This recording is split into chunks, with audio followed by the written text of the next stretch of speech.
दोस्तों अभी हाल फिलहाल में एक रिपोर्ट जारी किया गया जिसमें सरकारी निजी संस्था सब मिलजुल कर रिपोर्ट जारी किए हैं।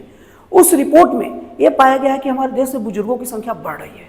इस रिपोर्ट के हिसाब से बात करें तो 1991 में हमारे देश में बुजुर्गों की संख्या 7.7, 2001 में बुजुर्गों की संख्या 8.4 और अभी 24 में बात करें तो बुजुर्गों की संख्या 8% से पार कर गई है। अब इस पर चिंता जताया जा रहा है कि हमारा देश बूढ़ों का देश बनते जा रहा है। क्या दोस्तों सचमुच चिंता का विषय है?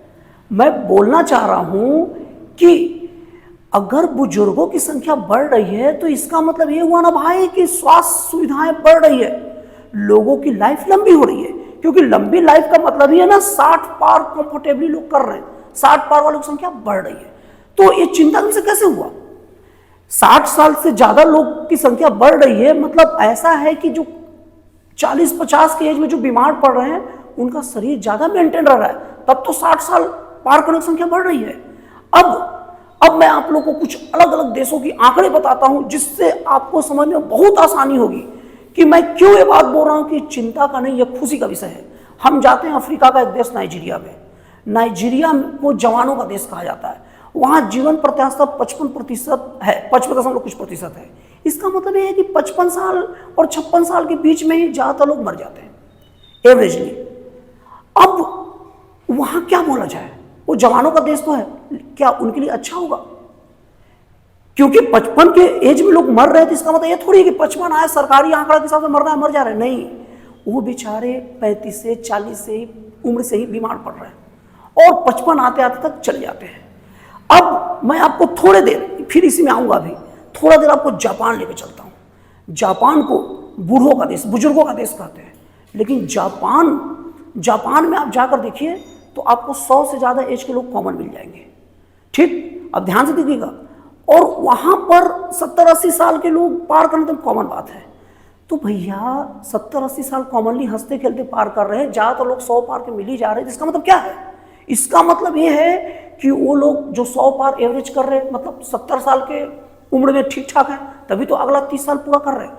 60 की उम्र में और फिट है, 50 की उम्र में और फिट है, और 40 की उम्र में तो हैवी फिट है, और 30-35 की उम्र में तो कुछ बीमारी ही नहीं है, एकदम भले चंगे। अब मैं आपको समझा रहा हूं आगे। आप एक कहावत सुनी होगी कि स्वस्थ शरीर में ही स्वस्थ मस्तिष्क बसता है। मतलब आपका शरीर जब स्वस्थ होगा तो दिमाग ज्यादा सोचेगा, दिमाग ज्यादा साफ तरीके से काम करेगा और डेवलपमेंट होगा।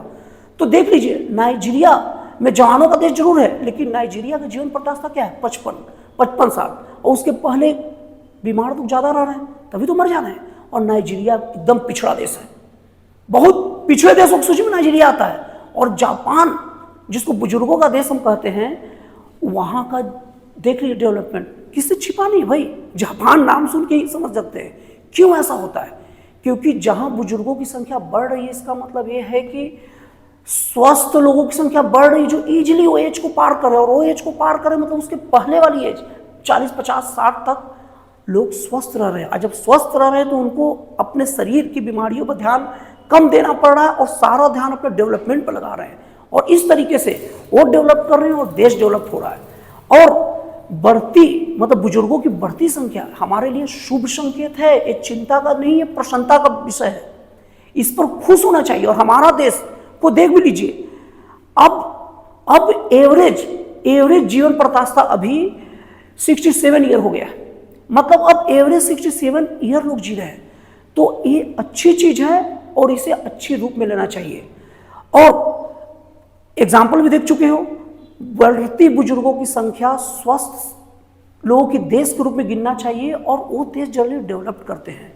तो दोस्तों मुझे उम्मीद है कि मैं आपको इस चीज को समझा पाया हूँ कि हमारे देश में बुजुर्गों की बढ़ती संख्या किस तरीके से शुभ संकेत है, प्रसन्नता का विषय है।